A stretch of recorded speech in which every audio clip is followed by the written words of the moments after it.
All right, folks. First and foremost, Brian Wofford here from Microsoft, lead of the M365 MVP group, and I've got 5 of MVPs with me. I'm going to go through some questions and answers and really just kind of talk about the program a little bit.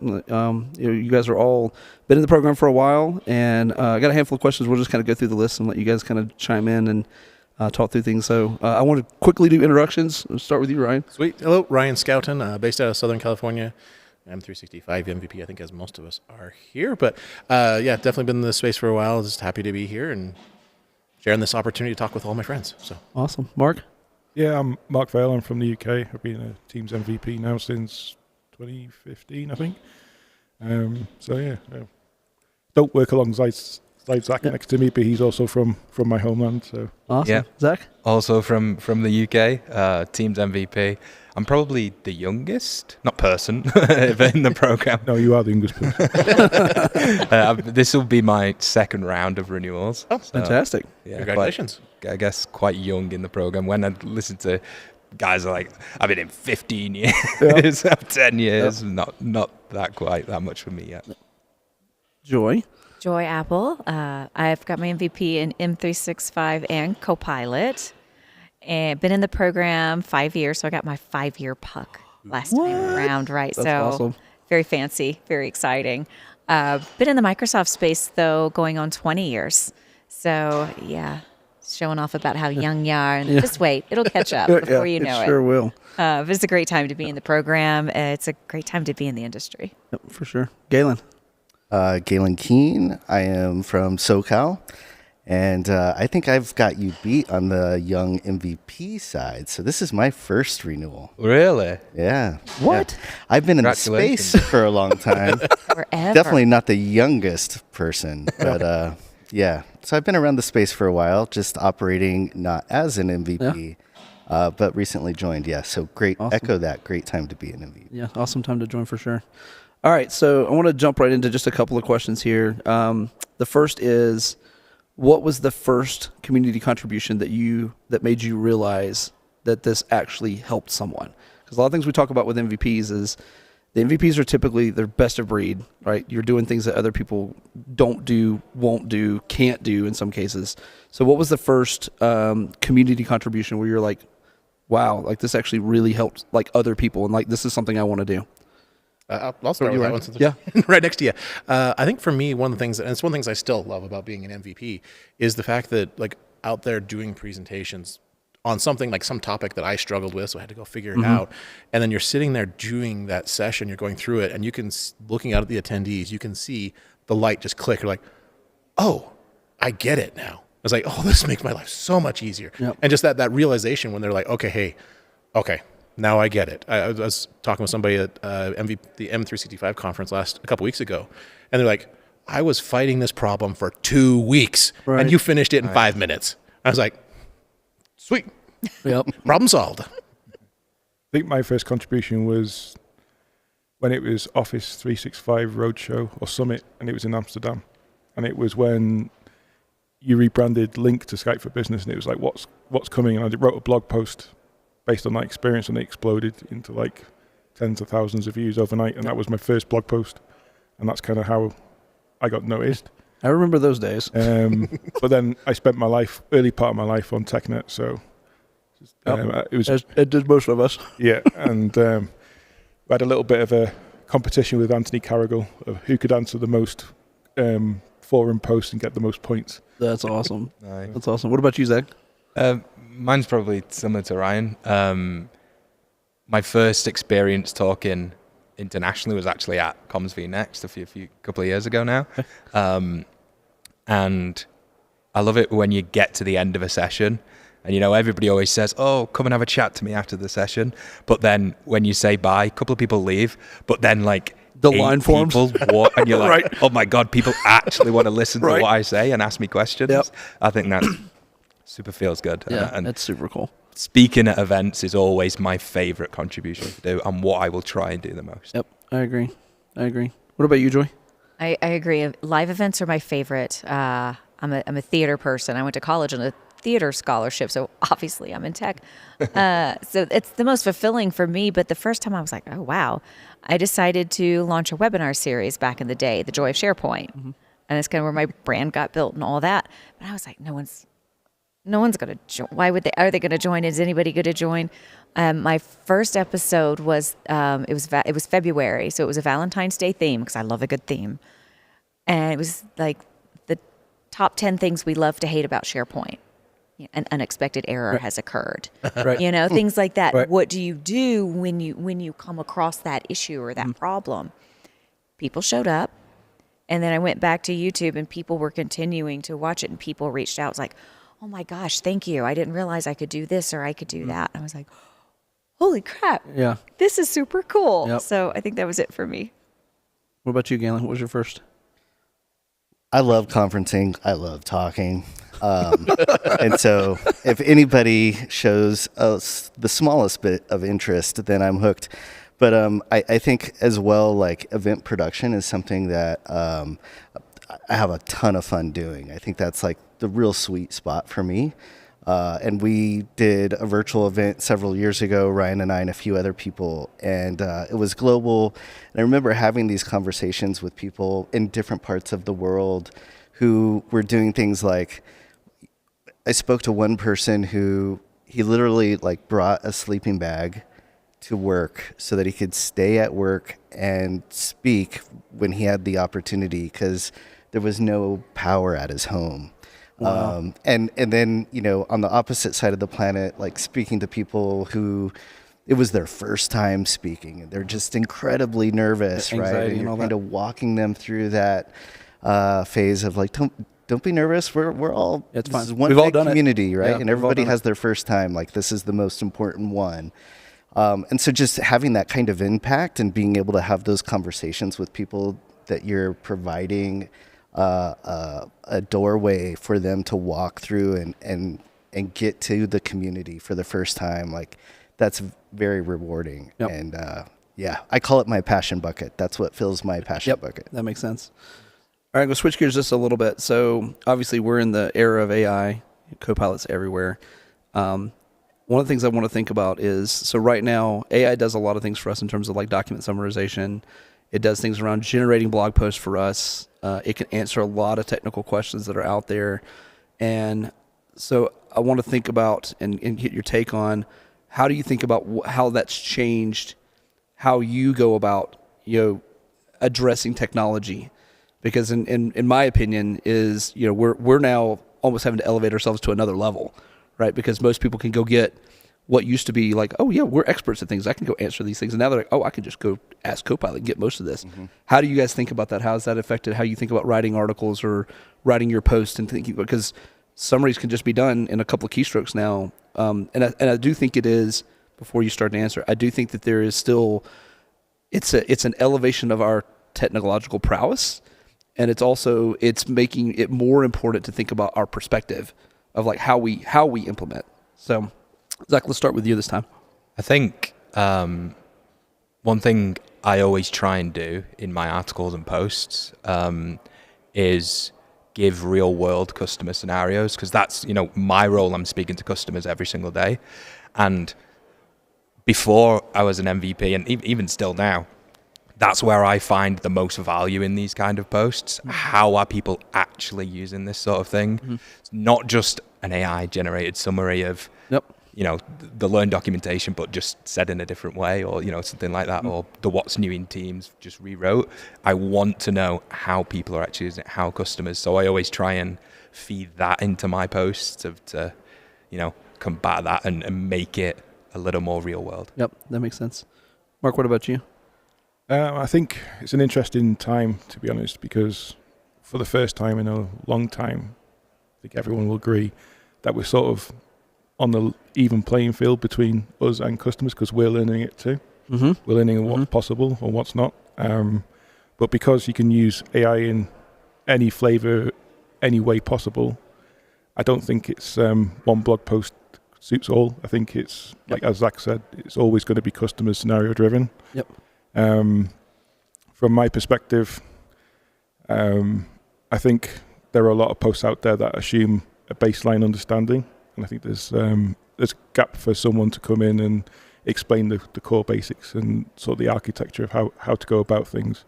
I don't blog anymore. I don't have time for it, so I do live events and podcasts and stuff like that. So, but how I'm using Copilot for stuff that I do for work is I will first draft my own content first, and then ask it to enrich it, right? Do the grammar on it and stuff like that, make it more readable. So that's my involvement with Copilot at the moment.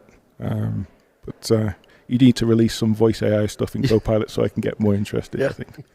Yep. Joy, what about you? What are your thoughts on how this impacts you? I agree with the previous statements, 100%. Helping our customers or followers or whoever it may be understand how other people are doing it, because there's going to be those early adopters. They're just going to grab it and run. Yep. And then a lot of people, for whatever reason, it could be company culture, it could be regulation, it could be industry, they're going to need to hold back, and they're going to really need those examples to go forward. But I really feel strongly, I always have, when it comes to technologies, we have to double down on the human side of it. 100%. The people side. How is it impacting people, and how do we help people grasp it? So I think there's a great opportunity. I know there's a lot of worry about AI dehumanizing, and if it's used incorrectly, that will absolutely happen. There's also a great opportunity for that to elevate that human side of the experience. I'm hoping we start to shift, not away, but maybe tone down the word productivity and turn up the volume on efficiency and effectiveness. Because I think that's where the magic is really going to start happening. We're already mostly super productive. So how can we be the most effective with it? Not just more, but better. Yeah. And I think that's going to be on the human side of the tech. No, I think it's also one of those where I relate it to, and I'm sure you guys are in the same boat. Like when I think about how as I answer questions for people and I'm looking for answers to things that used to be like your search foo was super strong of like knowing what to put into the search bar and knowing how to chain keywords together. I think a lot of that's still kind of the same in the Copilot world, right? Understanding prompting and understanding what to ask or how to get the results that you want is just as important as the access to the knowledge. Agree. Yeah, so I think that all this kind of come into play. Like that's how I feel. Like when people ask me, they're like, "Well, how do you use Copilot?" Well, like it depends. It depends on what I'm trying to do. Like, it depends on what I'm trying to solve. I think it's super important. Like everything everybody said is so true, and I think even more so now, it's important for everybody to bring their own unique experiences and perspectives and their perspectives. Because 100%. if you prompt correctly, then you can really kind of amplify what you're trying to express in a format that people can find with AI. And it should make that human first connection that much more prevalent and unique, right? Because the connection that I seek is very specific for the use case that I'm in. Sure. And so sometimes it's Joy's, other times it's Zach's. And to be able to tap into those perspectives is like more critical now than ever before. Yeah, well, like you said earlier, it totally resonates that like we're kind of equal playing field for people, getting out of the gate and starting into this technology where, we're trying to figure out how do we elevate ourselves. We always want to be, best of breed, top of the pile, et cetera. But like, how do we think through that? What are your thoughts, Ryan? Yeah, I think it's interesting. Like one of the topics that kind of stuck out, even at the keynote that was happened here yesterday, was brought up. It's like, all of us, like, we're new. We're all new to Copilot. It's like, okay, how are we taking Copilot into our daily work lives? How is this impacting us? I know a lot of times, like to Joy's point, okay, we got to get that human piece. A lot of us, like Galen and I just did a presentation on Teams Premium, and even like the recap allows us to be able to connect with people instead of, okay, I'm sitting in a meeting taking notes and somebody asks me a question. Oh, hey, Ryan, what do you think? I'm like, sorry, can you repeat that? I was taking notes. Yeah. So now it's okay, hey, I can be there. I can be present. I can be involved in the conversation, to be involved in the discussion. And I can deal with, the notes and the summaries. I can funnel that off to Copilot. So that way I can be present and I can be involved and connect with people. That was a struggle before. With all those situations, it's just all of that ability to be able to figure out, okay, how do we bring and connect Copilot and AI into our lives to make it easier. One, make our lives easier to remove the mundane, the stuff that we just have to get done that we don't necessarily want to do. But I love the point as well, is how do we take that extra time and connect more with people instead of just, okay, hey, AI kind of separates people. It's how do we use that to better enhance our connections? And I think you're absolutely right. Like I think the biggest area that AI has impacted me is the meeting space, like through and through. Like that's the first thing for our customers too, right? Number one thinking feature about, they go, Copilot. hey, I use Facilitator, I'm doing note taking, I'm doing Copilot in the meetings. But like you said, like not having to think about, I've got to review the agenda and make sure I'm staying on time, or I've got to take all these notes and take all these action items. I don't really have to do that. More importantly for me is many times I'm in meetings where I'm not the expert in the room on the topic. And so I'm using Copilot to like catch me up in the back end. Like, hey, they said this term. I've never heard that before. Can you like tell me what this is and what do I need to know about it in this context? Explain it to me like I'm 3. Yeah, right. Yeah. Explain it to me like I'm 3 so that I can continue on the conversation. But that's something that I think we start to take for granted now because it's just there, right? It's just something that we do. But yeah, there's definitely in that space for sure. I see a lot of positives around like the adoption. But I think it's never forgetting the human element. And I know a lot of people have this fear of like, it's you take over of AI and it's going to eliminate jobs and all that. I was like, I don't know that it doesn't scare me as much as it does other people. But it's also I'm sitting in the middle of it, right? I think AI understands Microsoft Learn and specifications and all of these things. It doesn't understand the business strategy and what companies are trying to achieve and why, right? And how to relate that to the humans that have to implement all of this in the real world. So that's what we bring. Those are the unique perspectives that I think are even more important to tell. And I've always said one of my key statements to all of the folks that I talk to about the MVP program is always the concept of, and I know you guys have heard this until you're blue in the face, is I think of Microsoft as kind of describing the red ball, and the MVPs are telling you how to bounce the ball. Like it's the practical application of the technology, right? We can't be everywhere at once, whereas you guys are encompassing that, as stewards of the brand. And so a lot of it is, as I talk to people, I was like, you're going to get hear my answer, but hear my answer from this is how the feature works.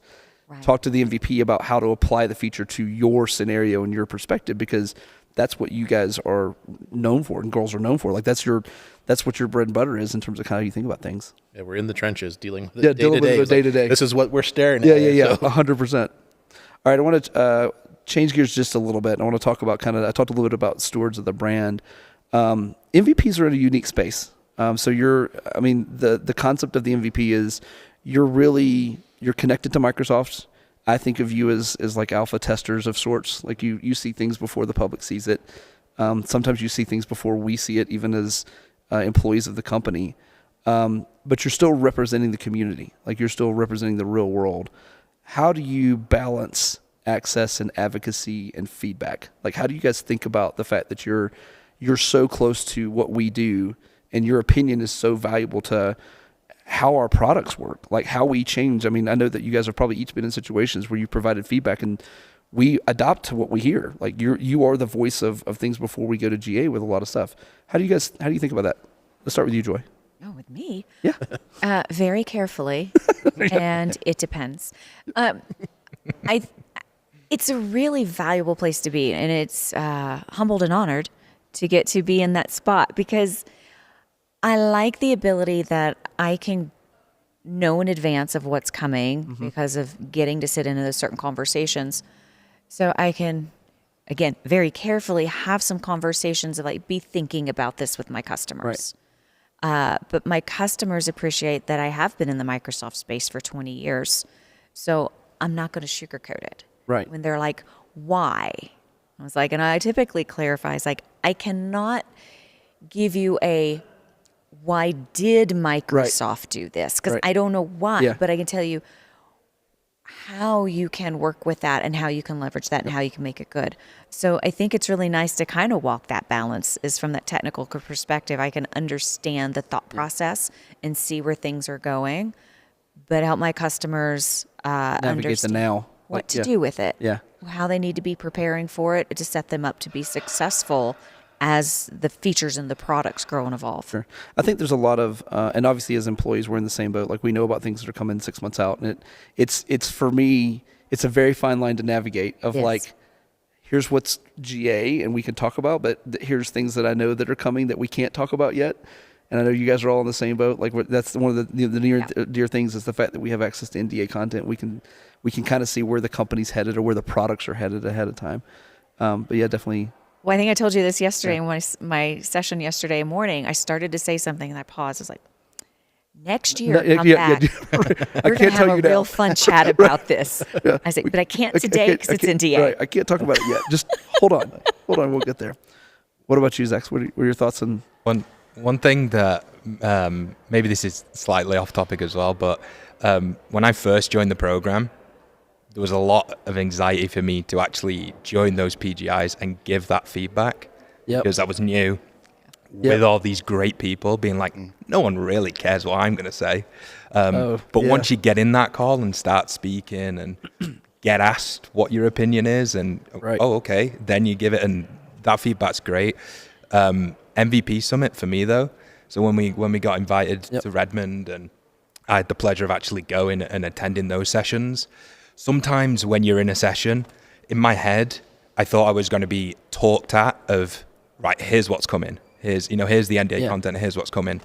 Those sessions turned quite quickly for me into the person giving the talk spanned the chair the other side and sat on it and went, let's have a chat. And and it was much more of a feedback of like, what are you seeing with your customers? And it's not just being spoken at for an hour about what's coming. It's like, does this work? Does this not work? Like those. How would you change this? How would you think? Yeah. And I'll tell you from the inside looking out, it's exactly the same feedback that I get from those presenters, and they're like, we don't want to develop these crazy long decks. Like that's not the goal. The goal is like 3 slides, and we're going to throw stuff against the wall and see what sticks, and have the candid conversations about what we're thinking, what we're doing, what's working, what's not working, because they're in the thick of designing and programming and all that, and I always think that the MVPs, like you guys are in such this cool space of like you're getting to influence the future of like where our products go and what we do with them.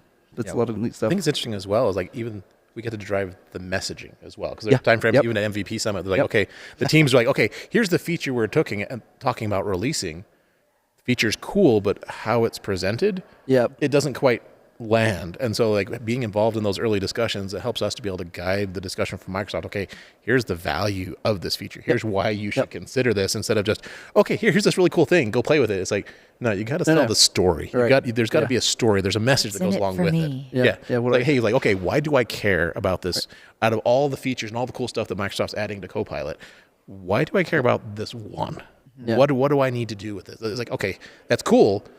How does it pay? How does it make my life easier? How does it make my job easier so I can spend more time with people?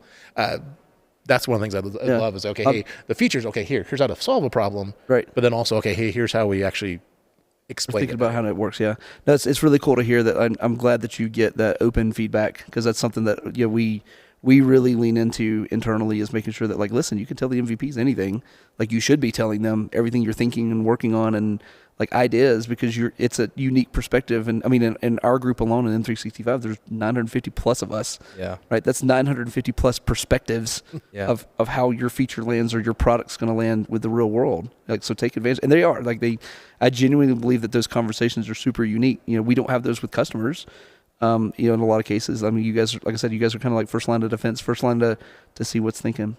I think just one example. I was in a talk at MVP Summit, and we as MVPs were confused about where this lands, what this is, and you could tell the person from Microsoft was like, oh God, you guys are confused. Right. Like everybody's going to be confused. What do we do? How do we solve? It became much more of that conversation. Yeah. What about you, Mark? What are your thoughts on how to straddle that line of access versus delivery? And well, rather than to repeat everything that's been said, I think it's a position of privilege, an opportunity, because I personally enjoy the fact I can talk to a customer or just someone online who's got a problem, we can't solve it in Teams or whatever it might be, and whether I feed that back directly through the back channels or whether I mention it on our UC Status podcast, and then sometime in the future that feature comes out, it's pretty cool to go, I was involved in that. Might have a little bit to do with that, So to do with that. I mean, that when it comes full circle, that's a bit of a buzz. That's super cool. Yeah. What about you, Galen? What are your thoughts? Yeah, it's definitely an honor on both sides, right? Like representing Microsoft as well as the community. Mm-hmm. And so trying to like articulate the what's in it for me what's in this feature for the community, Microsoft, but also, hey, Microsoft, this is what we're trying to achieve. Like in the trenches, this is what's happening. And so like you might want to pivot in these ways because of X, Y, and Z. Yep. And trying to like be very mindful about how that's communicated to understand both sides of the coin. I know, at least for me, I've attended a couple of MVP summits now, remote and in person, and it's been interesting. There's definitely some spicy conversations that take place. So there's, you're an advocate, right? And so it's important to take that serious. Yeah, I always tell people MVP Summit is like this. It's mental exhaustion in the best way possible. Like there's so much stuff that you get to hear and see and contribute to. Like it's the funnest week of the year for me in terms of participation in an event. But at the same point, like I come away, I'm like, I need rest. Like my brain hurts. Like drinking from the fire hose. Yeah, just pure drinking. Before we move on to add to that, I just have to say, as a technology nerd, it's also just super cool. Yeah. It's really fun and it's really cool. Like the last day of what wasn't even the official MVP summit, right? There's always like a pre-day or a post-day or whatever. I got to do some cool SharePoint stuff that I can't talk about. Yep. But to be there with the makers of that and to use it from start to finish and to real time go, oh, why did it do this from an old SharePoint perspective? Right. It would make more sense to do this. They're like, yeah, it would make more sense to do that. And we passed the mic around and everybody was sitting there and it's just freaking cool too to get to do some of that. It's that live collaboration. Yeah, that's the coolest piece. I think is just and like you said, I know you said privilege, and I think it's reciprocal for us. It's privilege to have access to you guys and girls in terms of like just your perspectives of things and the fact that you guys are willing to come in and tell us this is not going to work, or hey, what are you doing? Where are you headed with this? What are we trying to solve? Because this is maybe it's not the right problem. Maybe it's not the right approach to the problem in some cases.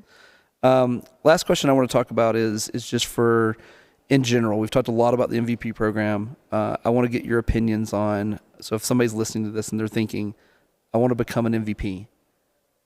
How do you think about? How did you guys think about that as you started to get through the program? Obviously, for the audience listening, the MVP program to get in, you have to be nominated by another MVP or a Microsoft FTE. There's a rigorous process.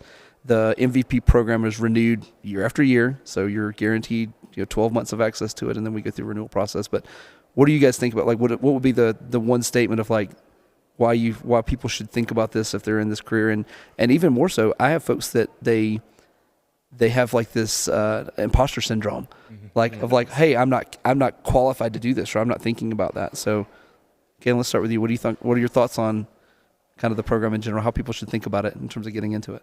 I think couple things. One, pursue your passion. Lean into that. There's a lot of very capable people that are members of this community. There's a lot of very capable people that are not members of the community, and all of us contribute to the community equally. So just lean in. Lean into your passion. Pursue that.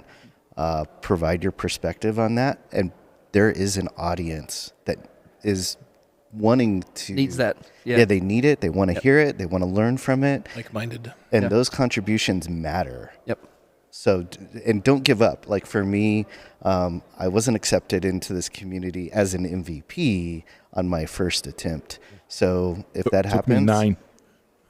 Yeah. 9 nominations, huh? 9 nominations. So it's not really about. Said yes. It's not about being an MVP. It's about like being a part of the community. And being an MVP is just, icing on the cake of sorts. Totally, the cherry on top. It's an acknowledgement of what you're contributing for sure. Zach, let's move to you next. What are you? A couple of things. When I first, knew of the MVP program, it was, a career aspiration. One day I do want to get to that. You mentioned previously, Galen, about people giving talks and being super nervous. Like that was me. But if you are that person out there, even if you're thinking, I want to give a talk, you are, MVP material. You could do that. Right. Yep. Because even having that mind frame of being, I want to tell people about my subject matter. I want to share this. You may be super scared on your first attempt, but it's your first go, and that's super important. And it's just getting out there into the community. I was super lucky. Ben Lee, who is another fellow MVP, who I think I stole today on this podcast, so he'll be happy about that. He was the one that kind of ushered me in. It felt very kind of like black box, like high anxiety. But as soon as you get in and you start talking to people, whether they're MVP, whether they're just in the community, come along to this, you will get those invites. We're all super nice people. We're all like, all we want to do is just talk about our technology. And if you're mirroring that back to one of us, we're going to remember your name, come to an event, speak to you at that event, and you're just going to be around. One of the things I always tell people too is the whole concept of like the MVP hive mind.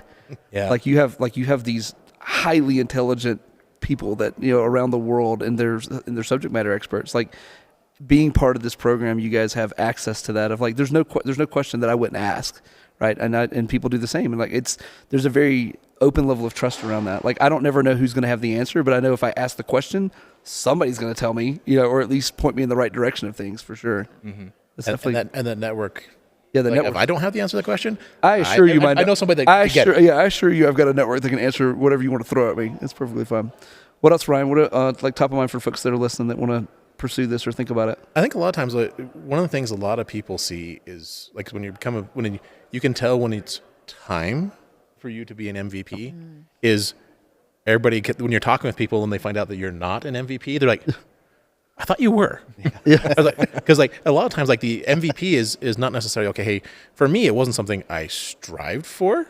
It's one of those like, hey, I enjoy what I do. I am following my passion. I'm out there sharing with people, and being part of the MVP program is awesome. But it's a reward, just kind of say, hey, recognition of, hey, you've done all this great stuff for the community. Because of that, okay, you now get to join the club. You get to have access to all the cool stuff. But I think the real reason a lot of us do it is not for MVP. There are some people like, hey, I've got like career goals, which is awesome. But a lot of us say, hey, we just enjoy what we passion. do. Yeah, it's just passion. If I wasn't an MVP, would I stop what I'm doing? No. Yeah. I do it because I enjoy it. Right. And the fact of being an MVP on top of that makes the icing on the cake. I know a lot of times talking to people being nervous about doing a presentation, that's awesome. If you get to the point where you're no longer nervous about doing a presentation, then you no longer care about people.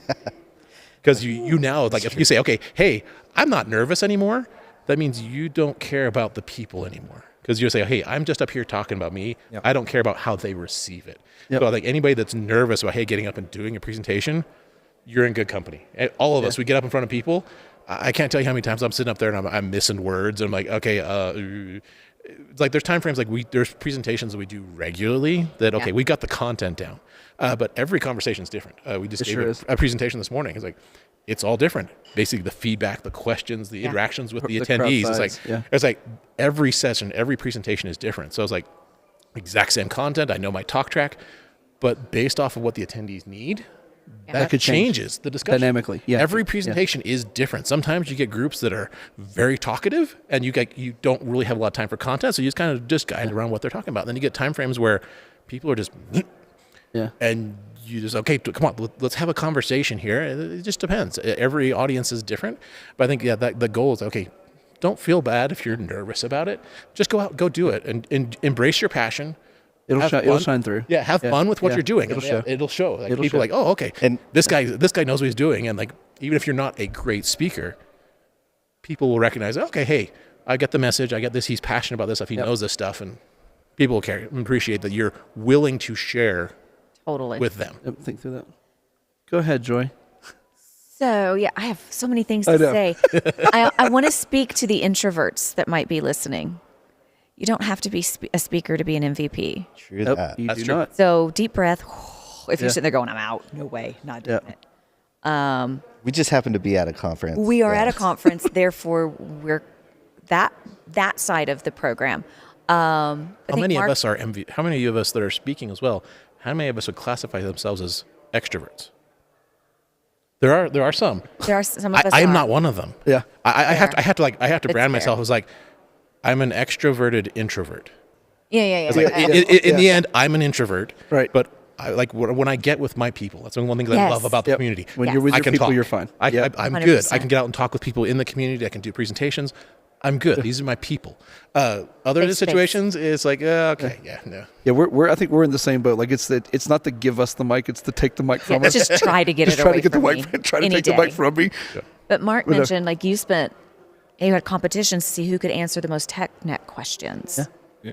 Right? Things like that. So maybe you answer technical questions on forums. Maybe you contribute to docs or learn. You write amazing Books. We've got lots of MVPs that publish books, Books. right? And things of that nature. for sure. podcasts, maybe, so there's a lot of avenues. Even the people behind the screens that are producing the podcast. Yeah, Eric. Good to see you. But I think He just waved. Yeah. But Galen, you mentioned, and I'll say it too, if you're asking the question, what boxes do I check to be an MVP so I can go be an MVP? Nope.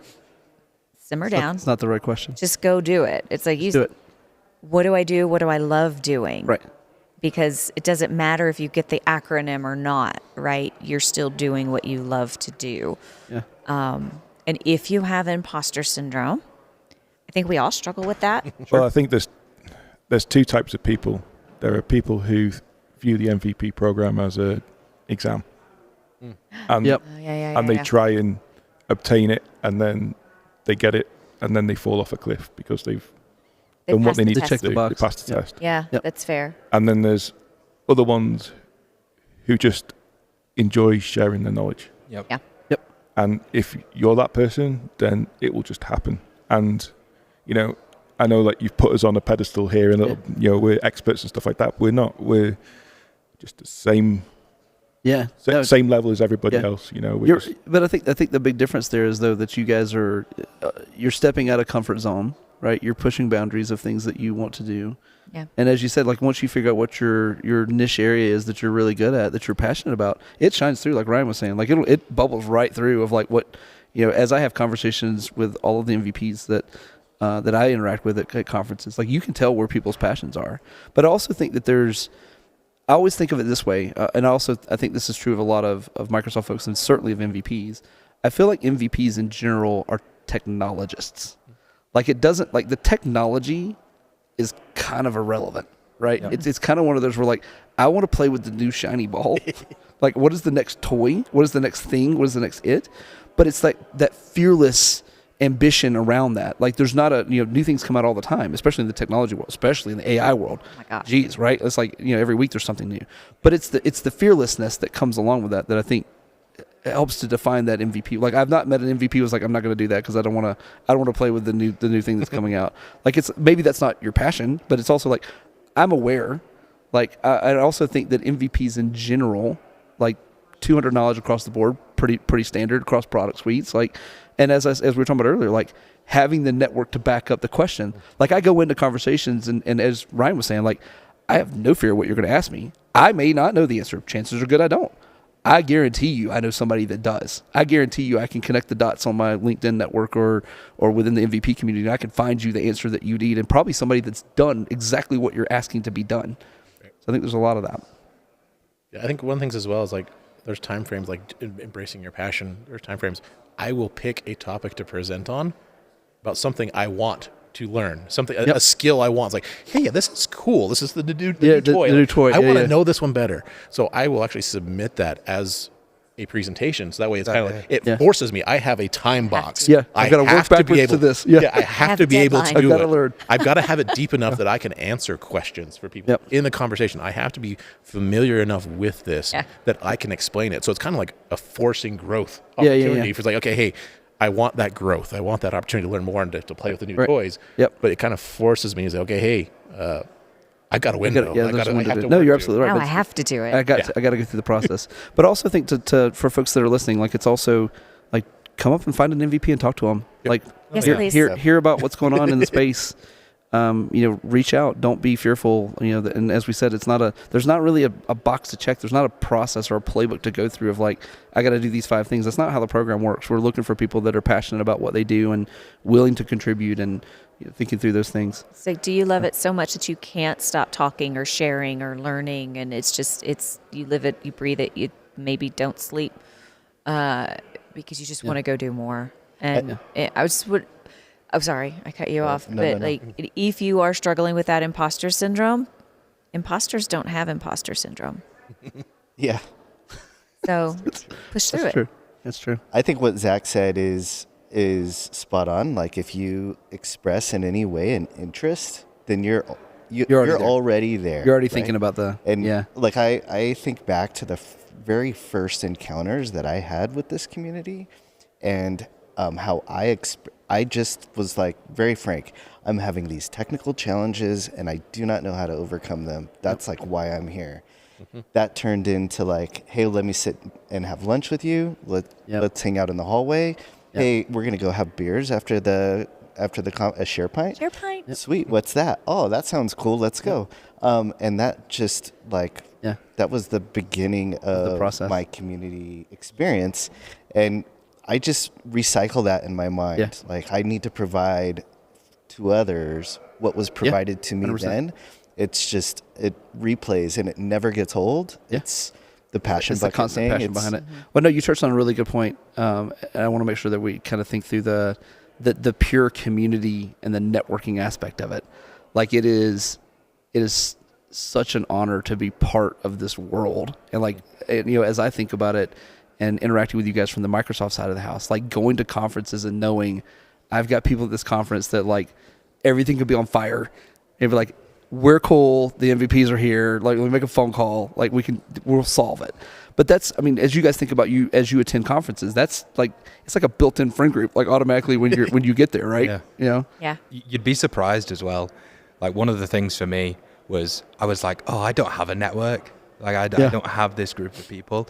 But as soon as you get into the community, whether that's going to user groups, whether that's collaborating on forums, whether that's writing your own articles, chatting on LinkedIn, that's you getting out into the community. You will be very surprised how quickly that network grows. Like you said, Brian, I may not know the answer, but I'm going to know someone that does. Yep. So if you want to build that network, it's literally just get involved. Yep, absolutely. All right, I want to wrap us up. Just a sincere thanks for taking time out of your day. I know we're all at conference and running around delivering stuff and delivering content and all that. I want to say thanks to Eric for having us and hosting us. Hey, Eric. Thanks, Eric. All right. But thank you very much for being here and thinking through the program with everybody. And for folks that are listening, again, it's an amazing group of people. Don't be scared. Reach out. If you're already passionate about the stuff, as we're saying, like you're already halfway there. So thank you very much for listening. Cheers. Thanks, guys. Thanks, Bye.